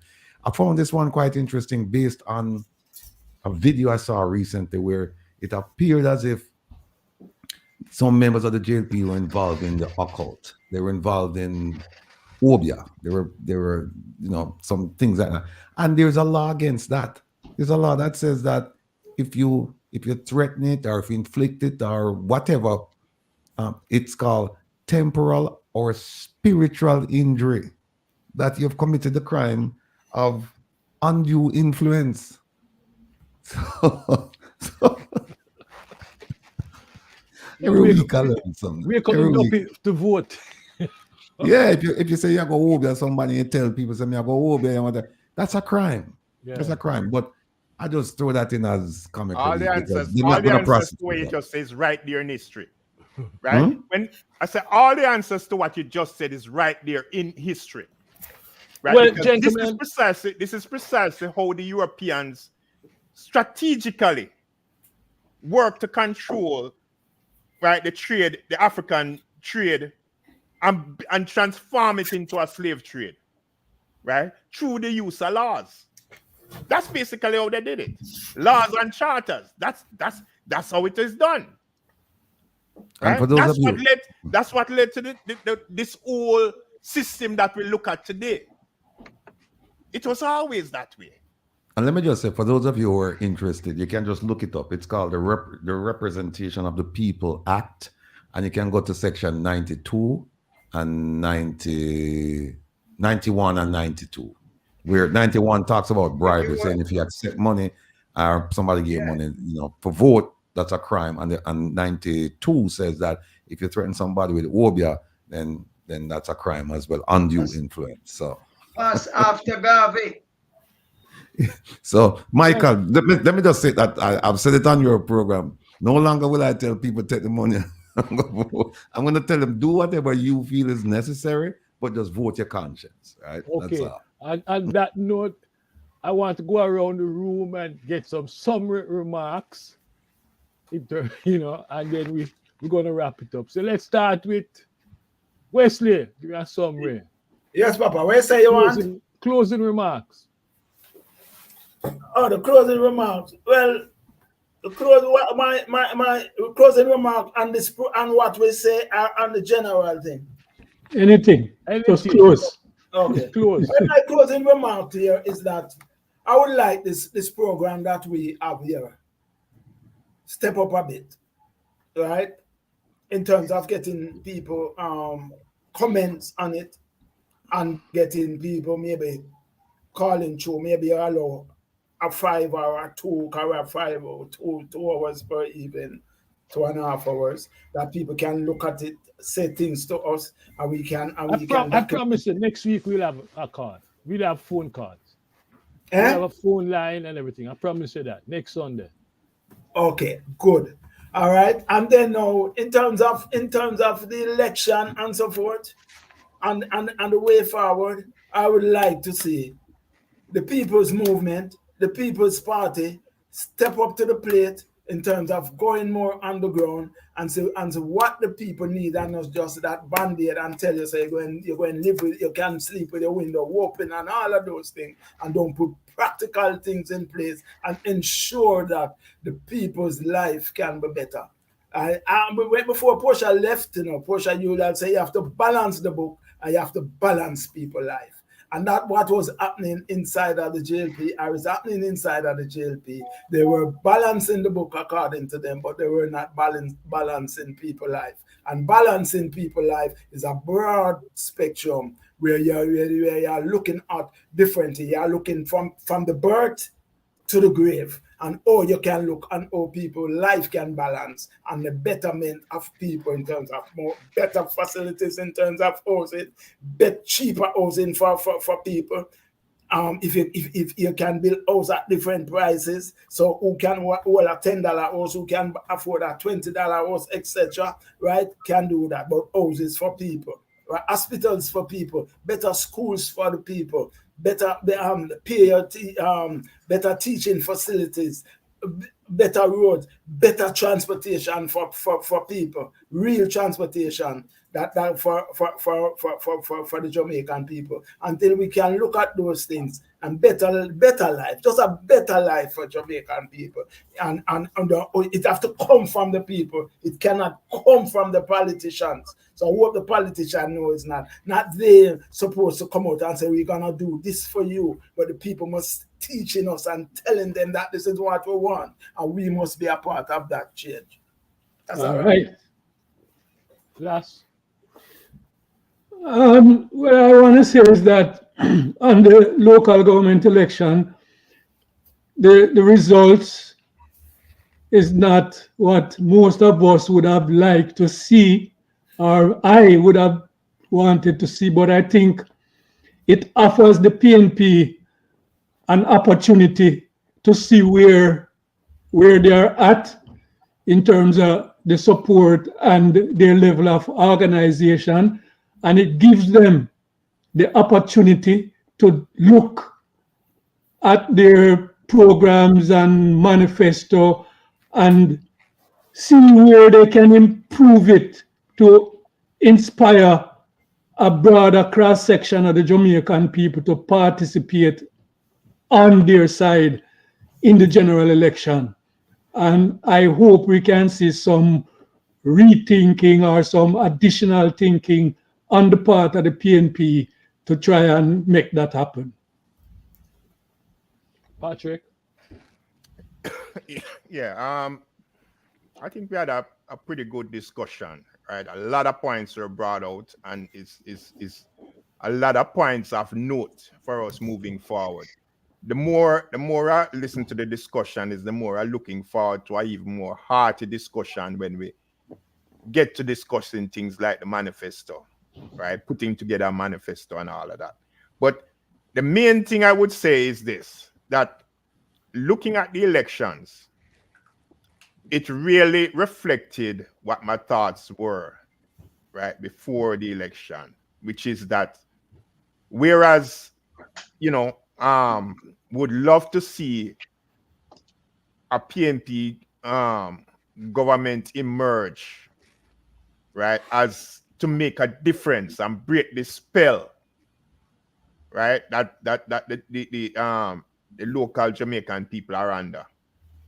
Right, what happens is that the PNP fell drastically short, right, and that facilitated more of the kind of result that we got, right? Because if PNP had done more in terms of the work, in terms of speaking to the people at the grassroots level and building their understanding around their importance and their role, right, then it could have been a whole lot different, right? But they, like the GLP, right, try to play in the big circle and don't play at the lower level, right? Because that's basically what it comes down to. It comes down to a whole matter of fighting for the status quo, right, and not about changing the status quo. John. Boy, don't you know my mind now? By now you're supposed to know my mind. Let me tell you. I believe we are talking round and round and round the same thing. There is no perfect way of developing a manifesto. We can include people calling in. We can have seminar with small group meeting with different groups. We can do a draft that send out to different community and get feedback. There's no perfect way. What we need to do is exactly what Wesley pointed out. That's what a manifesto is. It is saying healthcare. What is considered adequate health care for the people? Elections. What is required for the people to have a real, proper, or better representational system? Crime, education, transportation, the Chinese, investment. It don't matter what it is. It needs to be inside of something that can begin the process of stirring up, giving thinking, and helping to guide everyday people, including us, so that we are not just talking in circle.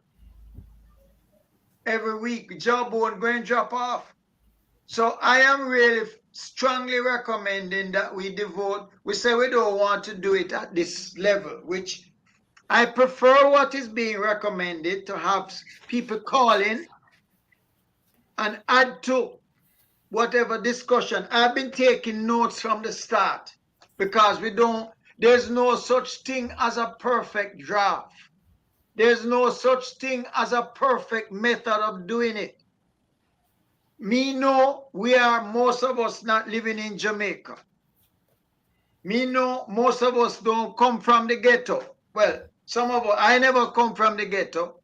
I will admit that. But I also have a good understanding of what is required to help change the day-to-day circumstances. And we can put that on paper like Marcus Garvey did. And let that be our flag that we plant out there, so that people who listen and read all these comments know, I don't come without reading the comments in the side. Because these are the things that need to go into informing our document. Whether we call it manifesto, we spend too much time masturbating over these things. We need to move from talking to putting something on paper and getting feedback, whether it's a continuous process. so that we have something in 3 months or 4 months that is reflective of who we are in contact with. So all the ideas that come today, this is where my mind going. It's pointing in direction of how we can execute this and carry us from just talking and implementing to implementing. That's my piece, boss. Ratigan. All right. Plain talk now. John explained where his head is. Let me explain where my head is. A manifesto is a good thing, and I agree with it.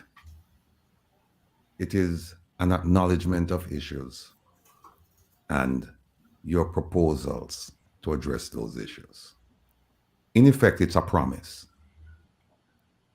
But we need to go beyond that because I've seen too many unfulfilled promises in manifestos. I've gone back and I've looked at the JLP's manifesto 2016, 2020, and when you look at those two documents and you look at their performance, you realize that it's not in congruence with what they said they were going to do.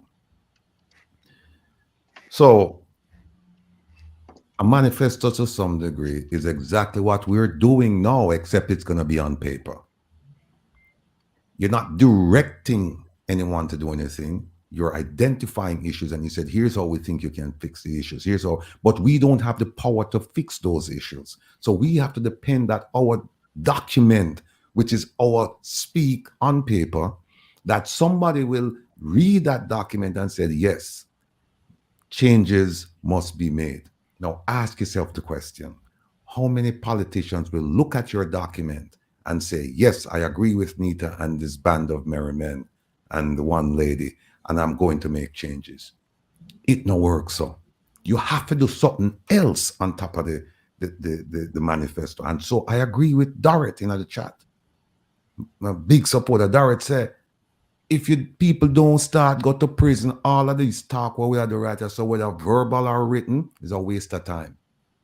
It's just venting. That's what we're doing. And so we have to start thinking about action beyond putting something on paper. And that's why I tell people support the One Jamaica Legal Defense Foundation, because here's what we're doing. We're bringing lawsuits. We're doing public relations campaign. Just today, I was in a meeting where our intelligence folks, they were doing a background investigation on 2 corrupt politicians in Jamaica. I won't mention the names, right? We're also doing protests. And last, and certainly not least, we are reaching out to donor agencies and donor countries to say, look, you need to make a change so that people in Jamaica, the majority of Jamaicans, can realize that change. And there is an upliftment of the people, because right now, instead of prosperity, we're seeing poverty, and it's getting worse and worse. So while I agree with the manifesto, I'm saying to people, we need to do more beyond that. In fact, we're even looking at involving the FBI with some international corruption cases against people in Jamaica. As long as we can prove kleptocracy and we can prove corruption, we're asking them. We're also employing the Magnitsky Act, and most of you have heard about the act. And we're getting ready to go talk to our politicians now, where if there's kleptocracy, corruption, or human rights abuse, then those people responsible are subjected to visa revocation, and if money is involved, seizure of assets. That's what we need to do. The time for talking is over. Put it on the manifesto, but let's materialize what's on the manifesto, because giving that manifesto to anyone, any party, it might end up in the garbage bin. But you see, once you start taking direct action that's affecting them, that's when you start seeing real change. Putting things on paper is fine, but it's just all it's doing, you're transferring your speech to paper. Can I make a point? I think that the concept of manifesto is the very first thing that I handed out, made it clear, where we explain what the purpose of this is. It's not to end on paper. it's a means of agitating. It's not really aimed at the politician either. It's aimed at the people. It's aimed at people embracing it. Whether man go on the street and demonstrate, whether you take them to court, even when you are taking them to court, Ratigan, the manifesto will say, will embrace the principle. Why are you taking them to court? Because them thief. Because it's not transparent. Because they have not, the laws don't give enough, don't have enough teeth that they must do it. Why do they thief in Jamaica and get away with it over and over?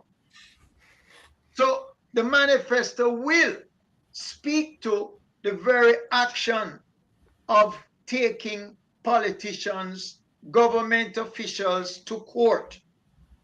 It will not set out the rules. It's not a law. But it will say that in order to get effective government, these are the things that must happen in the country. Among which, the most important of which, is that nothing will happen without it being embraced by scores of people. Not by the politician will only embrace it if they know that people embrace it. So well, yes, go ahead. Here's my point to that. The manifesto essentially, if you want to look at it in legal terms, it would be a contract, a social contract between the government and the voters. And what is the relief? What is the relief on that? I think one point, Ratty. I can understand your legal background and you're looking at it from a legal perspective. But in terms of our position as political thinking people, we look at it in terms of helping the people to formulate their demands on the system. That is a point of view we're looking at it, helping the people to formulate them, just like how you're saying, dealing with the Lead on Jamaica Defense Funds. It's helping the people to look at what is happening and formulating the demands, not just to one government, but their demands in terms of what will make the people stronger and more organized and demand more from the system. And what it means but to I don't think, Patrick, I don't think you're listening to me carefully. I support the idea of a manifesto. I know you support it. But yeah, what I'm saying is that I want to go beyond the manifesto. Now, I've never seen a manifesto as the basis of a lawsuit. And I'm referring to what John said. I've never seen a manifesto as the basis of a lawsuit. What I've seen, you just said that the manifesto it would refer to laws that you can actually take them to court. No. I didn't say that. Explain to me the manifesto and court. Yeah, what I'm saying, what last who just spoke last? Yeah. Right. That's what I'm saying. We are putting down certain things. For example, we have a long discussion today about the weakness in the government, in the electoral system. One of the key demands, therefore, in our manifesto is what are the things that must be necessary to make the electoral system work in favor of the people. We have already called out one. It's a tool for advocate. It's an advocating tool. It's an advocating tool which people will contribute to, embrace, and when they go into meetings, whether they are in a parent-teachers meeting at the school or the police, or they are confronting whatever issue is critical to the people, such as health, which is critical to Wesley, such as corruption, which is critical to you.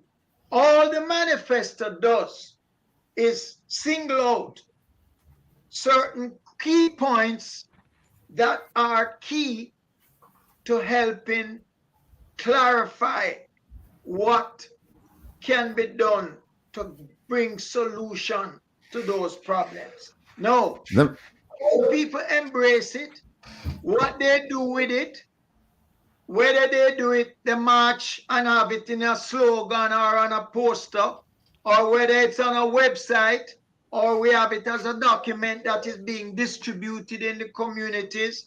There are a million ways it can be disseminated. After and that is how we plant our flag. Yes, yeah, that's how we plant our flag. All we are doing, and the flag is not a document that's rigid.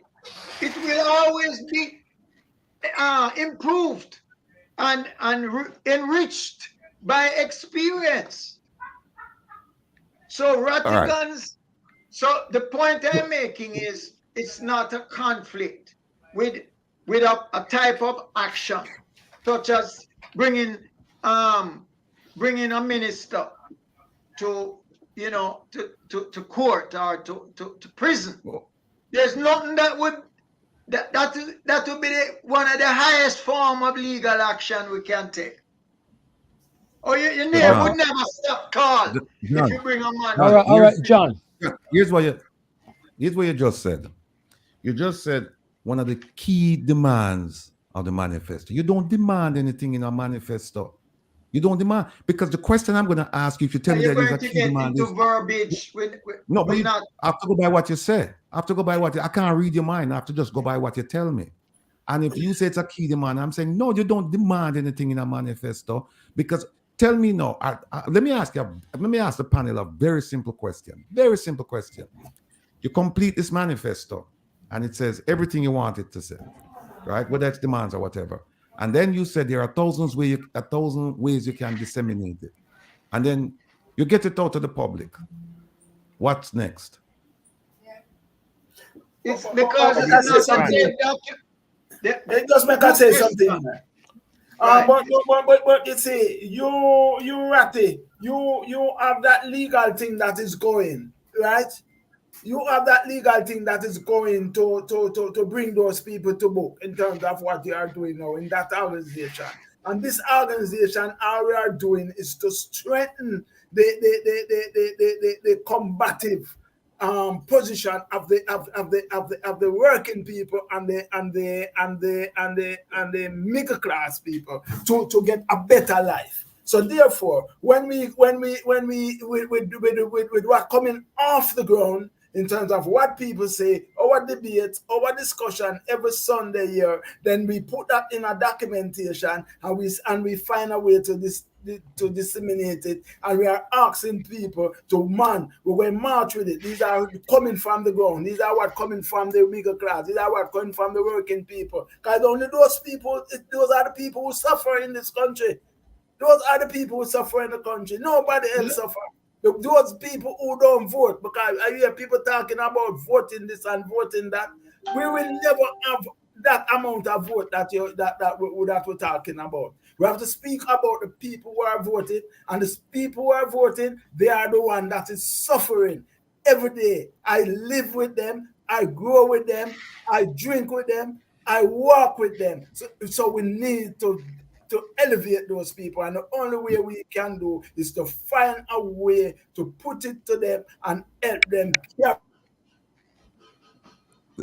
Michael, give me a second. Just give me a second. Michael, let me just give me a second. Go ahead. I have a headache, right?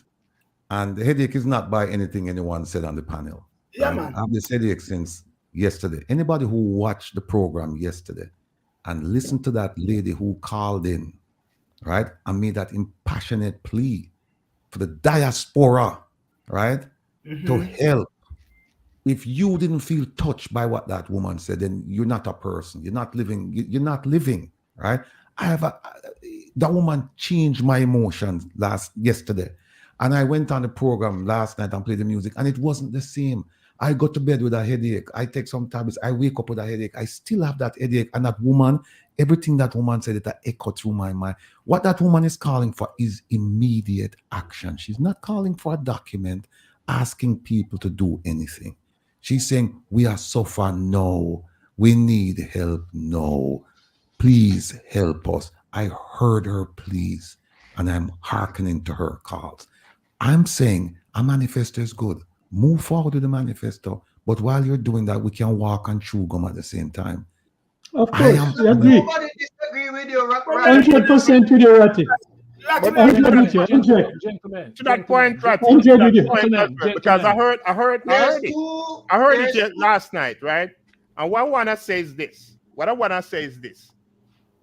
The thing that came out to me most of all, listening to her, is that is not one voice. We're hearing one voice, but it's not one voice. True. That's the piece which stood out most of all to me.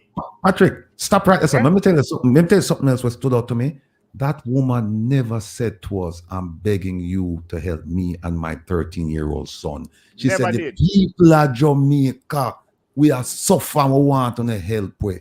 And that was remarkable that the woman could have forsake her demise and say, I'm speaking on behalf of the people of Jamaica. So you're absolutely correct.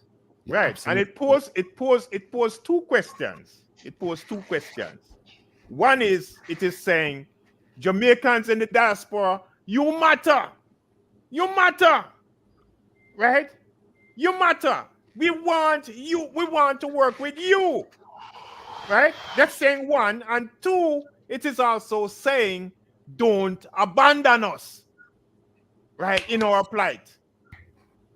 That's what it is saying. Right? So that piece spoke volumes when she said it, because she was speaking with one voice, but it was not singular voice. Gentlemen, we have heard the arguments. But what is sure, it's going to take a lot more than just us to address problems facing the Jamaican people right now. That is sure. Let me say this. Next Sunday, we're going to discuss the manifesto. We're going to open up the line and invite phone calls.